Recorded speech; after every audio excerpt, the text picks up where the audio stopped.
السلام علیکم پیارے دوستوں، امید کرتا ہوں آپ لوگ خیریت سے ہوں گے۔ آج ہم جاننا چاہتے ہیں کہ سیاہ کس کو مانتے ہیں۔ دنیا کے اندر سیاہ مذہب بہت سارے لوگ میں پھیلے ہوئے ہیں، اس لیے جانتے ہیں اس ویڈیو میں کہ دیکھتے ہیں کہ سیاہ کس کو مانتے ہیں، ان کے کیا طریقے ہیں، ان کے مذہب میں کیا کیا سکھایا جاتا ہے۔ اس کے بارے میں اس ویڈیو کو دیکھتے ہیں جس سے پتہ چلے کہ سیاہ کی اصلیت کیا ہے۔ کہ آبادی کے حساب سے ہماری دنیا کا سب سے دوسرا بڑا ریلیجن اسلام ہے، جو اب دو گروپ میں ڈیوائیڈ ہے۔ پہلے گروپ کو سنی کہا جاتا ہے، جبکہ دوسرے گروپ کو شیعہ کے نام سے جانا جاتا ہے۔ یہ دونوں ہی گروپ آپس میں ظاہری طور پر کافی الگ ہے، کیونکہ ان دونوں میں نہ صرف کلچر الگ ہے بلکہ ساتھ ہی ساتھ عبادت کرنے کا طریقہ بھی کافی الگ ہے۔ انٹرسٹنگ بات یہ ہے کہ بہت ساری چیزوں میں انتر ہونے کے ساتھ ساتھ ان دونوں ہی گروپ کے پولیٹیکل سسٹم میں بھی کافی فرق ہے، کیونکہ اگر آپ لوگوں نے اتہاس پڑھا ہوگا تو آپ کو پتا ہوگا کہ پیغمبر حضرت محمد صلی اللہ تعالی علیہ وسلم کی وفات کے بعد جہاں ایک طرف مسلمانوں کے ایک بڑے گروپ میں خلافت کے سسٹم پر یقین رکھا گیا تھا اور خلیفہ کو چنا تھا، تو وہی دوسری طرف کچھ لوگ ایسے بھی تھے جنہوں نے خلافت کے سسٹم سے سہمتی جتاتے ہوئے امامت کے سسٹم کو چن لیا تھا، اور آگے جا کر یہی لوگ شیعہ کہلائے تھے۔ سنی مسلمانوں کی خلافت کے بارے میں تو آپ لوگوں نے پہلے بھی کئی بار پڑھا ہوگا، ایک ایسی خلافت کہ جس کو خلافت راشدہ کے نام سے جانا جاتا ہے اور جو اس دنیا میں 30 سال تک قائم رہی تھی۔ ان 30 سالوں میں ایک ایک کر کے خلافت کی گدی پر 5 خلیفہ بیٹھے تھے، جن میں سب سے پہلے خلیفہ کا نام حضرت ابو بکر صدیق تھا، دوسرے خلیفہ کا نام حضرت عمر، تیسرے خلیفہ کا نام حضرت عثمان، جبکہ چوتھے خلیفہ کا نام حضرت علی شیر خدا تھا۔ اور بات کر لے 5ویں خلیفہ کی تو وہ تھے حضرت علی کے بیٹے یعنی کہ حضرت امام حسن، جو صرف 6 مہینے ہی خلافت کی گدی پر بیٹھے تھے۔ 30 سال کمپلیٹ ہونے کے بعد یہ خلافت ختم ہو گئی تھی، اور اس کے بعد پھر مسلم دنیا میں بھی سلطنتوں کا دور شروع ہو گیا تھا۔ مگر اب جہاں تک سوال ان لوگوں کا ہے کہ جنہوں نے خلافت کی بجائے امامت کے سسٹم کو چنا تھا اور جو آج کے دور میں شیعہ کے نام سے جانے جاتے ہیں، اور ان کے ٹوٹل 12 امام ہیں، کیونکہ وقت کے ساتھ ساتھ جیسے جیسے ایک امام کی وفات ہو جاتی تھی تو اس امام کی وفات کے بعد ایک اور نیا امام چنا جاتا تھا۔ اگر آپ لوگ شیعہ گروپ کی کتابوں کو کھول کر دیکھیں گے تو آپ کو پتا چلے گا کہ شیعہ گروپ پوری طرح سے انہی 12 اماموں پر ڈیپینڈ ہے، یعنی حضرت محمد صلی اللہ تعالی علیہ وسلم کے بعد ان کے گروپ میں سب کچھ ان 12 اماموں کو ہی مانا جاتا ہے۔ حالانکہ آپ کو یہ بھی بتا دے کہ بھلے ہی ان 12 اماموں کے سارے ہی امام سنی مسلمانوں میں پولیٹیکلی کوئی انفلوئنس نہ رکھتے ہو، مگر جہاں تک سوال ماننے کا ہے تو سنی مسلمانوں میں بھی ان کو بھرپور طریقے سے مانا جاتا ہے۔ نہ صرف مانا جاتا ہے بلکہ ان کی کتابوں میں بڑی تعظیم اور ادب کے ساتھ ان کو یاد کیا جاتا ہے۔ اور تو اور سنی مسلمانوں کے کئی بڑے بڑے اسکالرز اور کئی بڑے بڑے امام ان 12 اماموں میں سے کئی لوگوں کے سٹوڈنٹس رہ چکے ہیں،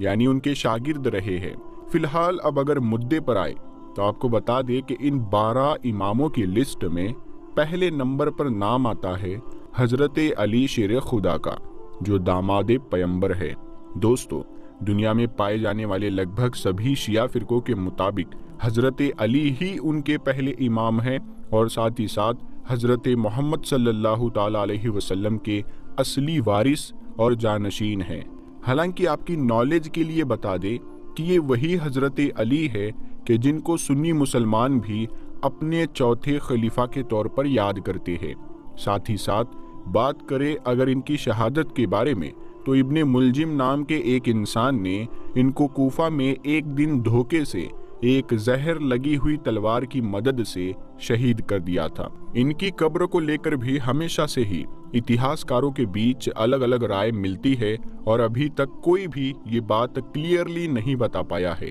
کہ آخر ان کی قبر موجود کہاں پر ہے۔ مگر پھر بھی وہ جگہ کہ جس پر زیادہ تر ایکسپرٹس ایگری کرتے ہیں وہ دراصل عراق کا شہر نجف ہے۔ اب بات کر لے دوسرے امام کے بارے میں تو وہ ہے حضرت امام حسن رضی اللہ تعالیٰ عنہ۔ یہ دراصل حضرت امام علی شیر خدا کے سب سے بڑے بیٹے تھے اور اس کے علاوہ حضرت محمد صلی اللہ تعالیٰ علیہ وسلم کے سب سے بڑے نواسے بھی تھے۔ ویسے تو میں نے آپ کو پہلے ہی بتایا کہ یہ سنی مسلمانوں کے 5ویں خلیفہ بھی مانے جاتے ہیں کیونکہ اپنے والد کی وفات کے بعد یہ لوگوں کی رائے پر ہی خلافت کی گدی پر لگ بھگ 6 سے 7 مہینے بیٹھے تھے، کیونکہ اس کے بعد انہوں نے خود ہی خلافت کی گدی سے ہٹنے کا فیصلہ کر لیا تھا اور ایک کانٹریکٹ کے بعد اپنی پوری خلافت یعنی کہ یہ پوری سلطنت حضرت امیر معاویہ کے سپرد کر دی تھی۔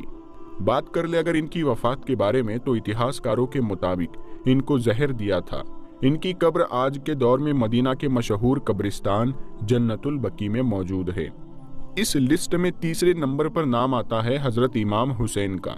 یہ بھی نہ صرف حضرت علی کے بیٹے اور حضرت محمد صلی اللہ تعالیٰ علیہ وسلم کے نواسے تھے بلکہ ساتھ ہی ساتھ حضرت امام حسن کے چھوٹے بھائی تھے،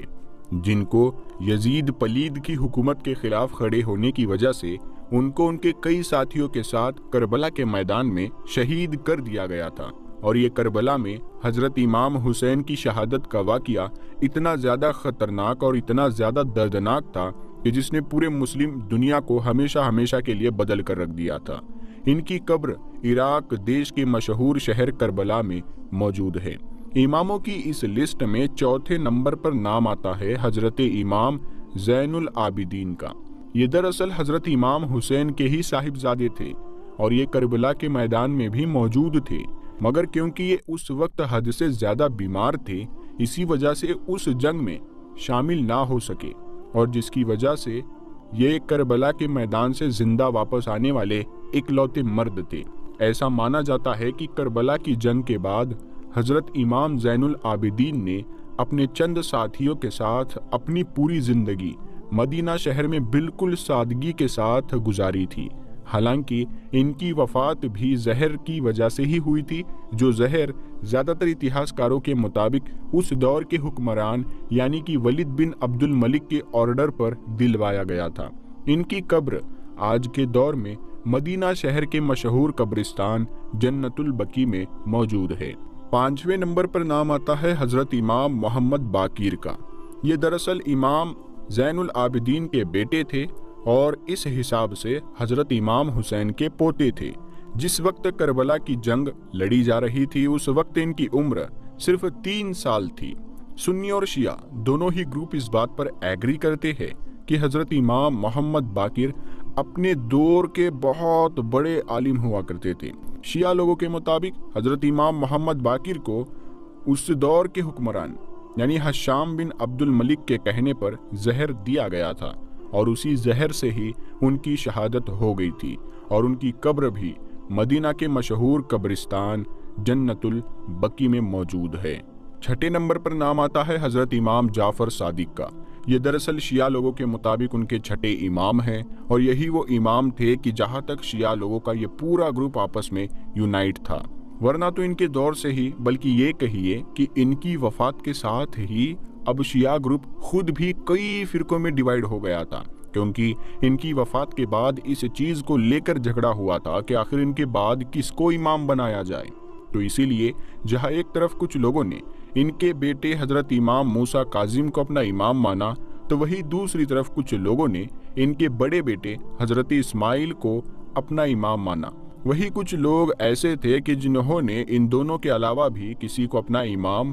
مان لیا، اور اس طرح سے شیعہ گروپ اب کئی فرقوں میں بٹ گیا تھا۔ حضرت امام جعفر صادق حد سے زیادہ قابل اور حد سے زیادہ نالجبل انسان تھے۔ خود سنیوں کے 2 بڑے امام یعنی کہ حضرت امام ابو حنیفہ اور حضرت امام مالک بھی انہی کے شاگرد تھے۔ اس کے علاوہ مسلم دنیا کے ایک مشہور ویگیانک جن کا نام جابر بن حیان تھا، وہ بھی دراصل انہی کے شاگرد تھے۔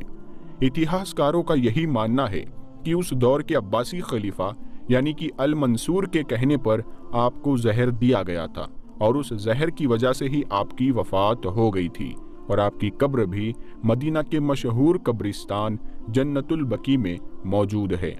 اماموں کی لسٹ میں 7ویں نمبر پر نام آتا ہے حضرت امام موسیٰ الکاظم کا۔ جیسا کہ میں نے آپ کو پہلے ہی بتایا کہ حضرت امام جعفر صادق کی وفات کے ساتھ ہی شیعہ گروپ بھی آپسی فرقوں میں ڈیوائیڈ ہو گیا تھا، تو لہٰذا کچھ لوگوں نے حضرت امام موسیٰ کاظم کو اپنا امام مانا تھا، جبکہ کچھ لوگ ایسے بھی تھے کہ جنہوں نے کسی اور کو اپنا امام مانا تھا، اور یہی وجہ تھی کہ حضرت امام موسیٰ کاظم کے دور میں ہی شیعہ گروپ میں سے کئی نئے فرقے بن گئے تھے، جن میں وہ بوہرا کمیونٹی بھی تھی کہ جس کو آج کے دور میں ہم لوگ بوہرا مسلم کے نام سے جانتے ہیں۔ ایسا مانا جاتا ہے کہ حضرت امام موسیٰ کاظم کو عباسی سلطنت کے ایک مشہور خلیفہ یعنی ہارون الرشید نے ایک لمبے وقت تک قید کیا تھا، اور اسی قید کی وجہ سے آپ کی وفات ہو گئی تھی۔ آپ کا مزار مبارک آج کے دور میں عراق کے ایک قصبے میں موجود ہے۔ اماموں کی اس لسٹ میں 8ویں نمبر پر نام آتا ہے حضرت امام علی رضا کا۔ آپ کو بتا دیں کہ یہ بھی دراصل اپنے دور کے بہت بڑے عالم مانے جاتے تھے۔ ان کے دور میں جو سلطنت عباسیہ کا حکمران ہوا کرتا تھا یعنی کہ مامور و رشید، اس نے لوگوں کے دلوں میں جگہ بنانے کے لیے اور شہرت بنانے کے لیے حضرت امام علی رضا کو اپنا ولی عہد بنا لیا تھا، مگر جب دھیرے دھیرے اس نے دیکھا کہ ان کی شہرت اس سے بھی زیادہ بڑھتی جا رہی تھی اور خود اس کی شہرت ان کی وجہ سے اب کم ہوتی جا رہی تھی، تو اس نے خاموشی کے ساتھ چپکے سے ہی زہر دے کر ان کو شہید کروا دیا۔ حضرت امام علی رضا کی قبر آج کے دور میں ایران دیش کے ایک شہر مشہد میں موجود ہے۔ اس لسٹ میں اگلا نام آتا ہے امام محمد تقی کا۔ یہ دراصل شیعہ گروپ کے مطابق ان کے 9ویں امام ہیں۔ ان کا نکاح عباسی خلیفہ مامور و رشید کی بیٹی ام الفضل کے ساتھ اس وقت کر دیا گیا تھا کہ جب ان کے والد یعنی کہ امام علی رضا کو عباسی خلیفہ نے اپنا ولی عہد بنایا تھا، مگر جب بعد میں ان کے والد کو خلیفہ کے اشاروں پر زہر دے کر شہید کر دیا گیا تو یہ اپنی پوری فیملی کے ساتھ مدینہ شہر واپس آ گئے تھے اور پھر مدینہ میں آ کر ایک سادہ زندگی گزارنے لگے تھے۔ امام محمد تقی کے بارے میں یہ مانا جاتا ہے کہ اپنے باپ داداؤں کی طرح یہ بھی ایک فقیری والی زندگی گزارنا پسند کیا کرتے تھے، مگر جو ان کی بیوی تھی یعنی ام الفضل، جو ایک شاہی خاندان میں پیدا ہوئی تھی اور بادشاہ کی بیٹی ہونے کی وجہ سے بڑے ہی ناز و نخروں کے ساتھ پالی گئی تھی، وہ دراصل اس چیز کو برداشت نہ کر پائی۔ اتہاس کار بتاتے ہیں کہ امام محمد تقی کی بیوی یعنی کہ ام الفضل نے کئی بار خط کے ذریعے سے اپنے والد کو یہ خبر دی تھی کہ اس کے حالات زیادہ اچھے نہیں ہیں اور وہ اس غریبی کو بالکل بھی پسند نہیں کر رہی اور وہ ایسے حالات میں نہیں رہنا چاہتی ہے، مگر اس کے والد یعنی کہ مامور و رشید نے اس بات پر ذرہ برابر بھی دھیان نہ دیا اور کسی بھی خط کا کوئی رسپانس نہیں دیا، مگر اس بادشاہ کے بعد اس سلطنت کی گدی پر جو الموتسل نام کا انسان بیٹھا تھا، اس نے اس چیز کا بھرپور فائدہ اٹھایا اور حضرت امام محمد تقی کو ان کی بیوی ام الفضل کے ذریعے سے ہی زہر دلوا کر ان کو شہید کروا دیا تھا۔ اس لسٹ میں اگلا نام ہے حضرت امام علی نقی کا۔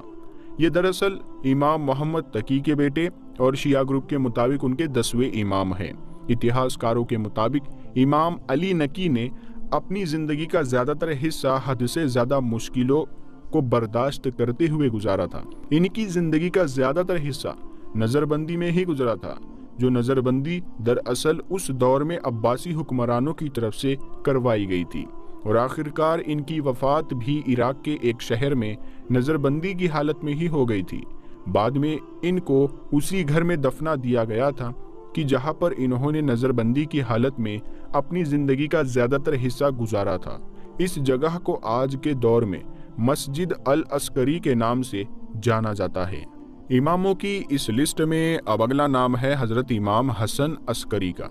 یہ دراصل شیعہ گروپ کے مطابق ان کے 11ویں امام ہیں، اور ساتھ ہی ساتھ یہ ان سے پہلے یعنی کہ جو 10ویں امام ہوا کرتے تھے علی